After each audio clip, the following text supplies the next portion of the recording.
Boa noite, meus irmãos, graça e paz, podem se assentar. Chegamos no nosso último encontro da série sobre o profeta menor, profeta Oséias. Hoje nós iremos ler a última poesia desse texto, que se encontra lá no capítulo 14 do livro de Oséias. Você já pode abrir a sua Bíblia nesse texto. Ao longo dessa jornada, nós vimos o dilema do casamento do profeta com uma mulher infiel, e Deus falando ao coração desse profeta para que fosse em busca da mulher amada, e ali então restaurasse a sua união. E da mesma forma que o profeta fez com a sua esposa, essa era a mensagem para o povo do que Deus haveria de fazer com Israel. Deus estava com os braços abertos para acolher aquele povo que por vezes se encontrava na infidelidade, no adultério, na idolatria. E o Senhor queria restaurar então o seu povo. Mas como o povo era obstinado em cometer esse erro, o povo se negava a se voltar para o Senhor então levanta uma nação para vir estabelecer o juízo, o castigo, a disciplina do Senhor sobre o povo de Israel, também chamado nesse texto como o povo de Efraim. Ficava no reino do norte de Jerusalém, acima de Jerusalém, em Israel. Jerusalém faz parte do reino do sul. E dentro desse enredo nós vimos no capítulo 6 que tudo que Deus desejava desse povo era ter um relacionamento íntimo, era ter comunhão com esse povo, era que esse povo andasse com Ele. E esse povo estava muito mais preocupado em fazer rituais litúrgicos e achavam que sacrificando animais e fazendo todas as cerimônias, eles estavam livres para fazerem o que quiser, fora daquele contexto espiritual, do templo, enfim. E dentro desse enredo, nós vimos então que o Senhor levantaria o povo da Síria para penalizar o povo de Israel, uma vez que o povo de Israel se distanciou do Senhor e fez aliança com o rei da Síria, achando que assim estariam protegidos, seguros com essa aliança. O capítulo 14, nós encontramos uma poesia que vai do verso 1 até o versículo 8. E dentro desse enredo aqui, nós temos dois movimentos. O primeiro seria a fala do profeta Oséias, e o segundo seria o contexto, então, da resposta de Deus ao profeta Oséias. Livro de Oséias, capítulo 14, a palavra do Senhor, então, nos diz assim: Volte, ó Israel, para o Senhor, o seu Deus. Seus pecados causaram sua queda. Preparem o que vão dizer e voltem para o Senhor. Peçam-lhe, perdoa todos os nossos pecados, e por misericórdias recebe-nos, para que te ofereçamos o fruto dos nossos lábios. A Síria não nos pode salvar, não montaremos cavalos de guerra, nunca mais diremos, nossos deuses, aquilo que as nossas próprias mãos fizeram, porque tu amas o órfão. Vamos parar nesse primeiro bloco aqui. Esses primeiros 3 versos que nós acabamos de ler são como se fossem a palavra do povo, a palavra de Oséias ali, em direção ao Senhor. Tanto um conselho ao povo, como o que o povo deveria dizer para Deus. E o que nós percebemos nesse texto é um paralelo com relação ao texto do capítulo 6, é que há uma diferença, há uma sinceridade agora na fala. Enquanto no capítulo 6, eles diziam que o Senhor nos feriu, mas Ele mesmo nos sarará, vamos, nos arrependamos, em 3 dias Ele vai nos restaurar, conheçamos e prossigamos em conhecer o Senhor. E a resposta do Senhor foi: o que é que eu vou fazer com vocês, porque o amor de vocês é como a neblina que se acaba. Nesse texto parece que o povo está mais centrado, o povo está entendendo melhor a mensagem do Senhor, talvez porque ao longo do tempo o povo estivesse vendo tudo que estava acontecendo em Israel e o castigo iminente, mas o fato é que o povo agora se dirige a Deus de uma outra forma. O texto que nós acabamos de ler, o convite do profeta Oséias à nação é que eles pudessem assumir o seu pecado, se responsabilizar pelo seu erro, assumir a sua culpa. Enquanto no capítulo 6 eles falam que o Senhor nos feriu, agora nesse texto essas pessoas estão dizendo: eu pequei contra o Senhor. Estão assumindo a sua culpa. Estão entendendo que a queda de Israel é fruto da sua idolatria, da sua incompetência espiritual, da sua busca, da sua ausência de busca do Senhor. E agora no verso 2, o que o profeta sugere é que antes de saírem fazendo promessa, antes de saírem fazendo votos, se comprometendo com algo, que naquele momento o pessoal preparasse o que iriam dizer. É como se Oséias estivesse dizendo: olha, não faz promessa agora não. Não faz nenhum voto. Pensa bem o que você vai dizer ao Senhor. Enquanto no verso 6, capítulo 6, eles foram extremamente precipitados, agora o profeta está dizendo: olha, reconheçam seus erros e pensem bem no que vocês vão falar.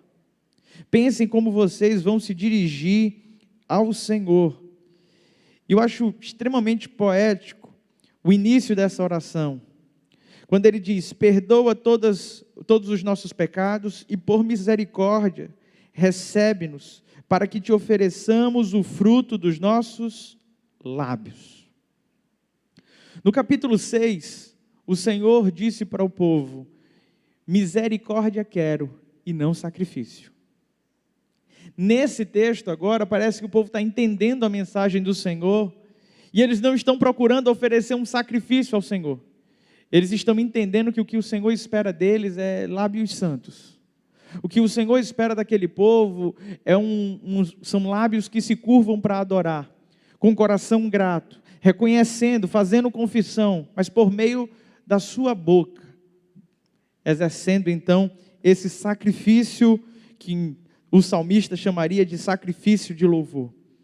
No original, no verso 2, ele vai falar que, em vez de sacrifícios de novilhos, receba o fruto dos nossos lábios. Na versão NVI não aparece essa parte da poesia, pois ele coloca: para que te ofereçamos o fruto dos nossos lábios. A ideia aqui é que o povo tinha entendido que o Senhor não estava esperando mais sacrifícios.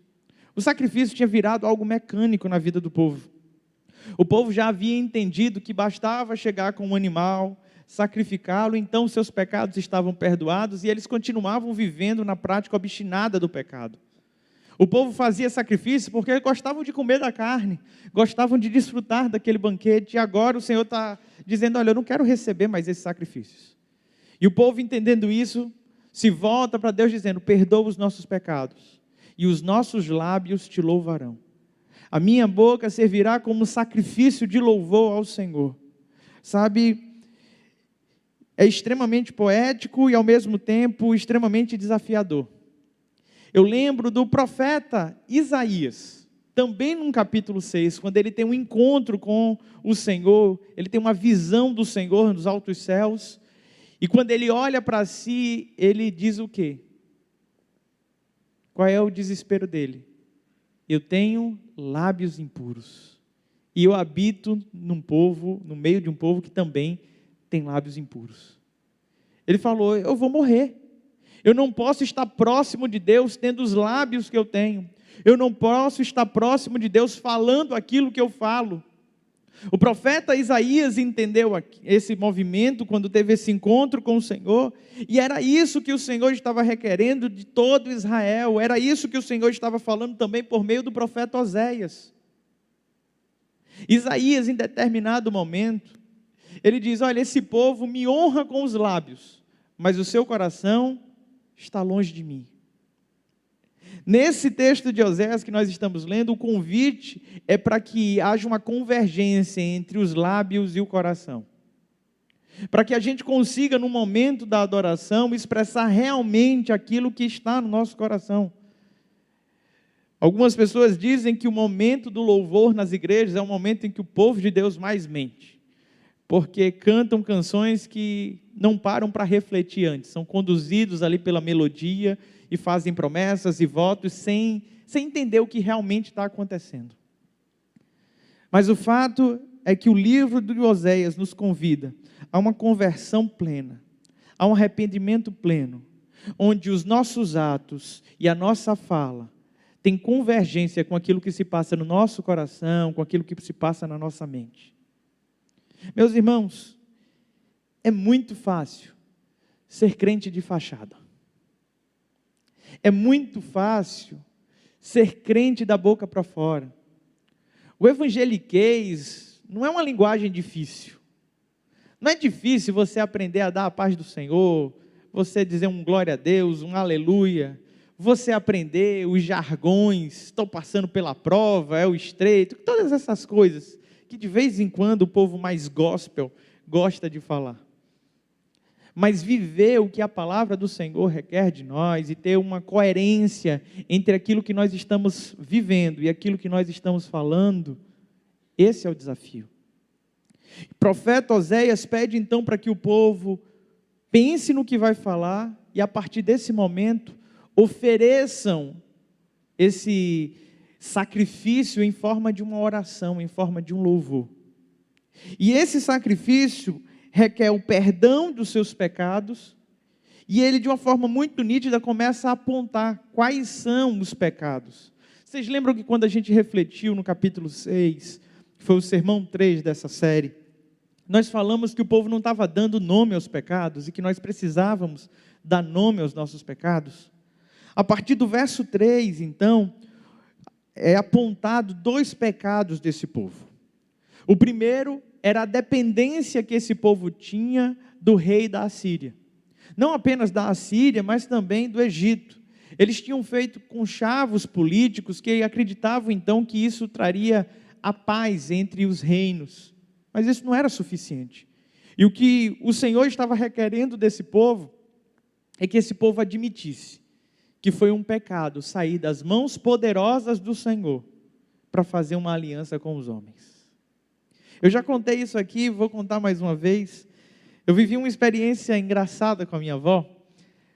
A minha avó me acolheu no período de seminário, não apenas de seminário, algumas vezes na minha vida eu passei tempos na casa da minha avó. Mas no período de seminário talvez tenha sido o período mais longo, morando ali com ela, e vendo ali a vida sofrida que ela vivia junto com o meu tio. E eles tinham muito pouquinho, mas o pouquinho que tinha sempre rendia, dava para tudo. E chegou um momento da minha vida que eu disse, olha, o dia que eu tiver um emprego, o dia que eu ganhar um dinheiro, eu quero abençoar minha avó. Chegou o dia. Quando chegou o dia, eu liguei para minha avó e disse, vó, você não precisa mais se preocupar, manda as contas para mim, que eu quero ajudar a senhora, eu quero honrar a senhora. E aí a minha avó bondosamente disse, que é isso, meu filho, eu não posso fazer isso. E quando ela falou, eu não posso fazer isso, eu estava entendendo que era um cuidado dela comigo. Ela querendo me poupar, querendo que eu usasse meu dinheiro comigo mesmo. Mas a resposta seguinte da minha avó foi, meu filho, eu não posso tirar das mãos do Senhor e colocar nas suas. Você vai falhar em algum momento, Ele nunca falhou. Rapaz, verdade. Mas essa é a consciência que a gente precisa ter. E a consciência que o povo de Israel perdeu. O povo, quando se viu em pecado, em idolatria, em vez de se arrepender e buscar o Senhor, o povo quis dar um jeitinho. Um jeitinho como se dissesse assim, olha, vamos viver do jeito que a gente está vivendo, porque a gente está gostando, mas vamos fazer uma aliança aqui com os povos em volta, que aí ninguém destrói ninguém, ninguém vai para a guerra com ninguém, vai ficar tudo certo. E eles achavam que isso era suficiente. E quantas vezes a gente fica tentando dar um jeitinho na nossa vida para continuar convivendo com o pecado? Quantas vezes a gente faz isso? E não é de hoje que as pessoas se debruçam nos textos sagrados buscando brechas que deem aval à sua má conduta. Você parar para ler o texto e buscar de uma maneira profunda, uma inspiração divina, para fazer uma exegese no texto, para que o texto te mostre um norte, é uma coisa. Outra coisa completamente diferente é você querer empurrar goela abaixo no texto aquilo que você já pensa. Eu estava ouvindo hoje um trechinho de um sermão do pastor Hernandes Dias, e ele estava falando sobre 3 dicas para a pregação, e dentro de uma dessas coisas que ele falou, ele disse, tem gente que é assim, diz, eu já estou com o sermão pronto, eu só preciso encontrar um texto para pregar. O camarada já sabe tudo que ele quer dizer, agora ele precisa encontrar um texto que justifique o que ele quer dizer. Que a gente está vivendo essa era. As pessoas fazem da vida o que bem quiserem, vivem a vida dissolutamente, um código moral contrário às Escrituras, mas ficam procurando nas Escrituras brechas que validem os seus maus comportamentos. E não é isso que o Senhor espera da gente. O Senhor espera da gente uma dependência plena dEle, uma mudança nossa de comportamento. O povo, em vez de se arrepender e se converter dos seus maus caminhos, preferia fazer conchavos políticos acreditando que isso seria a solução. Não vale a pena fazer jeitinho para viver no erro. Não existe nada mais importante a se fazer do que se arrepender dos pecados e permitir que o Senhor transforme a sua vida. A gente fala sobre cura, fala que Deus abre portas, a gente fala de tantas coisas que são importantes, mas não existe nada mais importante do que aonde eu e você vamos passar a eternidade. E a resposta para isso requer um arrependimento genuíno, uma conversão, um voltar aos caminhos do Senhor. O povo então estava fazendo esse conchavo e agora nessa oração eles dizem, a Síria não nos pode salvar. Um povo que antes acreditava que ela poderia. Não montaremos cavalos de guerra, não vamos lutar. Nunca mais diremos, agora aparece o segundo pecado, nossos deuses, aquilo que as nossas próprias mãos fizeram. O segundo pecado de Israel era a idolatria. Começaram a confeccionar uma série de deuses e idolatrá-los, começaram a fazer um sincretismo religioso, buscando deuses de outras civilizações, e prestaram cultos. E quando a gente fala de prestar culto, a gente tem uma ideia talvez muito distante do que era aquilo na época. Nos nossos dias, prestar culto, você sai de casa, você vem aqui à igreja, você canta uns hinos, não é isso? Você ora, você ouve uma palavra. Naquele período, quando se falava sobre adoração e culto a esses falsos deuses, não era esse tipo de prática. Era um monte de coisa que era abominação ao Senhor. Envolvia, às vezes, sacrifício de vidas humanas, como se fazia a Moloque. Envolvia relacionamentos sexuais ilícitos, como se fazia a Baal. Era uma série de práticas que o Senhor abominava. A gente fala que eles adoravam outros deuses e parece alguém que botou uma imagem de uma santa e está orando a uma santa, mas não é isso, não. A conduta moral do povo era promíscua. Eles acreditavam no Deus da fertilidade. E eles acreditavam que se eles fossem nos montes e fizessem ali orgias, Deus mandaria mais chuva para resolver o problema da terra. É um monte de prática imoral que o Senhor condenava. E às vezes a gente lê esses textos e fala, é mesmo, só porque as pessoas estavam orando a uma imagem? Não, não. É porque a vida daquelas pessoas estava extremamente distante do Senhor. Extremamente distantes. Eles não reconheciam mais o Deus como o Deus da provisão, como o Deus que fazia a nação florescer, a nação prosperar. A última frase dessa oração que Oséias está ensinando para o povo, na qual ele reconheceu, dando nome aos seus 2 pecados, ele conclui esse pensamento dizendo, porque tu amas o órfão.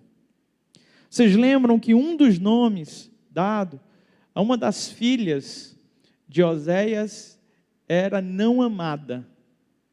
E agora, no final dessa oração, ele está deixando muito claro que apesar dos pecados, que apesar de tudo que estava acontecendo, Deus amava. Porque o amor de Deus excede muito o nosso entendimento. Vai muito, mas muito além do que eu e você pensamos. É um amor insistente. É um amor que persiste. E agora vem a resposta do Senhor. A palavra de Deus nos diz assim, a partir do verso 4 do capítulo 14. Palavras de Deus para Israel. Eu curarei a infidelidade deles. Eu os amarei de todo o meu coração, pois a minha ira se desviou-se deles. Serei como orvalho para Israel. Ele florescerá como o lírio, como o cedro do Líbano, aprofundará suas raízes. Seus brotos crescerão, seu esplendor será como o da oliveira, sua fragrância como do cedro do Líbano. Os que habitam à sua sombra voltarão, reviverão como o trigo, florescerão como a videira, e a fama de Israel será como a do vinho do Líbano. O que Efraim ainda tem com os ídolos, sou eu que lhe respondo, e dele cuidarei. Sou eu como um pinheiro verde, o fruto que você produz de mim procede. Amém? A resposta do Senhor para esse povo é que quem haveria de consertar a conduta moral daquele povo era o Senhor. É por isso que nós temos o hábito de dizer, meu irmão, venha do jeito que você está. Tem gente que fala, não, antes de assumir um compromisso com a igreja, antes de ir para a igreja, eu preciso deixar de fumar, eu preciso deixar de beber, eu preciso resolver a minha vida antes de ir. Meu irmão, você precisa abrir o seu coração para o Senhor. Ele transforma. Aqui não é venha como está e permaneça como está. Até porque se você veio, é porque você sabe que precisa mudar. É porque você sabe que Deus tem algo muito melhor para você do que o que você já tem vivido. Sabe, eu fico vendo algumas pessoas vivendo uma vida tão deprimida, uma vida tão triste, e se apegando a algumas coisas do passado. Meu irmão, Deus tem algo muito maior. Ele faz novas todas as coisas, Ele nos dá uma nova história, é um novo tempo. É um novo tempo. E o Senhor, percebendo a infidelidade do povo, a inconstância do povo, entendendo que essas palavras, por mais belas que tenham sido nessa oração, mais cedo ou mais tarde o povo haveria de fraquejar mais uma vez. O Senhor toma a frente e diz, olha, sou eu que vou curar a infidelidade desse povo. Sou eu que amo esse povo de todo o meu coração, e a prova disso foi dada na cruz do Calvário, quando Ele entregou o seu próprio Filho. É Deus avisando ao povo, eu vou restaurar vocês, eu vou mudar vocês. E as figuras utilizadas aqui, são figuras de árvores, de plantas, e eu acho extremamente poético a forma que foi colocada aqui. Eu queria ressaltar alguns desses movimentos.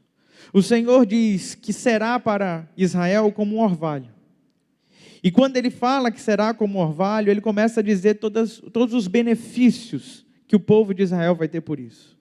Ele diz, ele florescerá como um lírio. Isso nos fala de beleza. Isso nos fala de estética. Ele está dizendo, essa nação voltará a ser formosa. Essa nação voltará a ser desejada. Uma nação destruída em frangalhos, sendo devastada por outros povos. O Senhor está assegurando que Ele mesmo vai trazer a ela de volta a formosura. O texto diz, será como o cedro do Líbano, aprofundará suas raízes. Está falando que Ele vai fazer do seu povo não apenas um povo formoso, mas um povo robusto, um povo forte, um povo que tem alicerce, um povo que tem firmeza, um povo que não é levado por qualquer vento, um povo que não deixa de se alimentar porque tem raízes profundas. O verso 6 fala que os seus brotos crescerão, fala sobre ser uma árvore frondosa, uma árvore grande, uma árvore forte, que todos irão olhar para ela e perceber o seu esplendor. E por fim, o texto nos diz que a sua fragrância, o seu cheiro exalará. As pessoas sentirão aquele aroma. É isso que o Senhor faz na vida do crente. Alguns dizem que quer ficar bonito, se converta. Se você tem foto da época que você não era crente, dê uma olhada nela e perceba como Deus foi generoso com você. O crente tem um sorriso no rosto, apesar das lutas. Tem um brilho diferente e é tão comum a gente ouvir pessoas falarem sobre isso. Mas tem algo diferente em você. E é para ter mesmo. Porque o Senhor nos chamou para brilharmos no meio de uma geração corrompida e perversa. O Senhor nos chamou para sermos luzeiros nessa geração. O Senhor quer restaurar a tua vida, te tornando formoso, quer te dar firmeza. O Senhor quer levantar uma geração de pessoas que sejam referência, que as pessoas de longe olhem e reconheçam. A gente fala sobre o bom perfume de Cristo. Esse é o aroma que todo cristão deve ter. E o texto nos diz, no verso 7, que aqueles que habitavam em volta da sombra dessa árvore, que simbolicamente é Israel, voltarão e serão renovados, ou reavivados, de acordo com o texto. Sabe o que o texto está dizendo? Que aquelas pessoas que estão em volta da gente serão abençoadas, porque o Senhor está nos abençoando. Quando o Senhor chamou Abraão e abençoou Abraão, Ele deu a Abraão uma missão: ser tu uma bênção. E o Senhor, quando nos abençoa, nos salvando, nos redimindo, Ele nos abençoa para que eu e você possamos ser bênção para o outro. Para que eu e você possamos ser como essa árvore frondosa, que a nossa sombra abençoa as outras sombras, as outras pessoas. Eu me recordo de Paulo e dos apóstolos no Novo Testamento, que a Bíblia fala que por onde eles passavam, até onde a sombra deles alcançava, as pessoas eram curadas. Sabe, o Senhor nos convida por meio da sua palavra, para vivermos uma intimidade tão profunda com Ele, a ponto de nos tornarmos essa árvore que serve para abrigar outros, que serve para abençoar outros, que serve para dar vida a outras pessoas. E diante de todo esse enredo, ele dá uma pausa, e no verso 8, ele volta a lembrar do pecado, e ele diz: o que Efraim ainda tem com os ídolos? Sou eu que lhe respondo, e dele cuidarei. O Senhor está dizendo: sou eu que vou tirar essa idolatria do coração do meu povo. Ele prossegue no texto dizendo: sou como um pinheiro verde, o fruto que você produz procede de mim. No original hebraico, a palavra fruto tem uma pronúncia muito parecida com a palavra Efraim. A poesia no original é como se ele dissesse: Efraim, que não é mais frutífera, se tornará frutífera. Ele faz questão de deixar a parte dos frutos por fim. Ele diz que a nação será forte, vigorosa, formosa, mas no final ele faz questão de dizer: os seus frutos são produzidos em mim. Isso me faz lembrar a oração do Senhor Jesus, lá no Evangelho de João. O Senhor Jesus, acalmando o coração dos seus discípulos, ele vai falar sobre a videira verdadeira. E ele vai falar que eu e você só temos como dar frutos se estivermos ligados nela. E é isso que o Senhor espera de nós. Que estejamos intimamente ligados a Ele. Porque não há nada de bom que eu e você venhamos a fazer que não venha dEle, que não proceda dEle. Nenhum homem pode se vangloriar da sua força, da sua inteligência, da sua capacidade, pois é o Senhor que age. O último versículo desse texto, que ainda não lemos, é como se fosse um apêndice do texto. O autor do livro fez uma coletânea das mensagens do profeta Oséias, dedicou os primeiros 3 capítulos para falar da vida do profeta e os demais como uma coletânea de mensagens, mas no último verso, ele nos faz um alerta mostrando que esse texto não era apenas para aquela época. Esse texto tem tudo a ver conosco hoje. O verso 9 diz: quem é sábio? A resposta: aquele que considera essas coisas. Quem tem discernimento? O texto responde: aquele que as compreende. Os caminhos do Senhor são justos, os justos andam neles, mas os rebeldes neles tropeçam.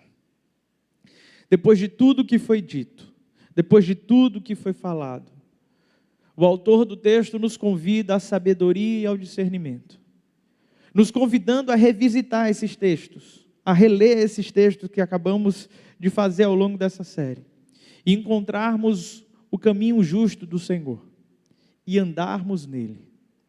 Ele termina o seu texto apontando um paralelo de 2 homens, aquele que anda no caminho da justiça, e aquele que se rebela, e tropeça na sua caminhada. A minha oração é que eu e você possamos ser aqueles que vão até o fim, que vão chegar naquele dia e vão se encontrar com o Senhor, que vão chegar no alvo que é Cristo, que não sejamos daqueles que ficaram pelo caminho, que tropeçaram, que desistiram, que abandonaram, que possamos viver em intimidade com o Senhor e que os nossos lábios possam professar o verdadeiro louvor. Feche teus olhos, curva tua cabeça, vamos orar ao Senhor mais uma vez. Nesse momento eu quero te convidar a revisitar o teu coração, a rever as tuas posturas. Talvez a sua vida com Cristo seja uma vida oscilante. Talvez a semelhança de Israel, por vezes você fez promessas que hoje você não consegue cumprir e tenha se afastado do Senhor e agido com infidelidade para com seu Deus. O Senhor quer te restaurar. O Senhor quer transformar a tua vida. Ele quer te abençoar para que você possa ser bênção na vida de outras pessoas. Nesse momento, como disse o profeta Oséias, prepare bem o que você vai falar ao Senhor. Confesse seus pecados ao Senhor. Peça misericórdia. Reconheça Ele como o Senhor sobre a tua vida. E o Senhor te responderá como respondeu a Israel: eu cuidarei de ti. Sou eu que vou transformar a tua vida. Pai bondoso e querido, nos colocamos diante de ti, Pai, reconhecendo o nosso pecado, dando nome ao nosso pecado, pois reconhecemos, ó Deus, a nossa infidelidade para contigo. E te pedimos nessa hora, Deus, mais uma vez, derrama a tua misericórdia, a tua graça sobre as nossas vidas, pois cremos que somos amados por ti, cremos que o teu amor, Pai, é um amor insistente, é um amor, Pai, que nos alcançou por meio de Cristo Jesus na cruz do Calvário, e nós não somos merecedores dele. Mas o que te pedimos nessa hora, Deus, é que o Senhor, como fez com o profeta Isaías, mande o teu anjo, Pai, com uma brasa viva, e toque em nossos lábios, e nos dá lábios santos, ó Deus. Nos dá lábios que professam teu nome, lábios que te louvem. Queremos, ó Deus, que haja uma convergência entre o nosso falar, o nosso agir, o nosso pensar, o nosso coração. Queremos te servir, ó Deus, com integridade, com inteireza, de forma plena e completa. Ó Deus, nos faz, ó Pai, o teu povo. Queremos pertencer plenamente a ti. Restaura, Senhor, a nossa vida, que possamos ser bênção na vida uns dos outros, como essa árvore narrada nesse texto. É no nome de Jesus que te oramos. Amém.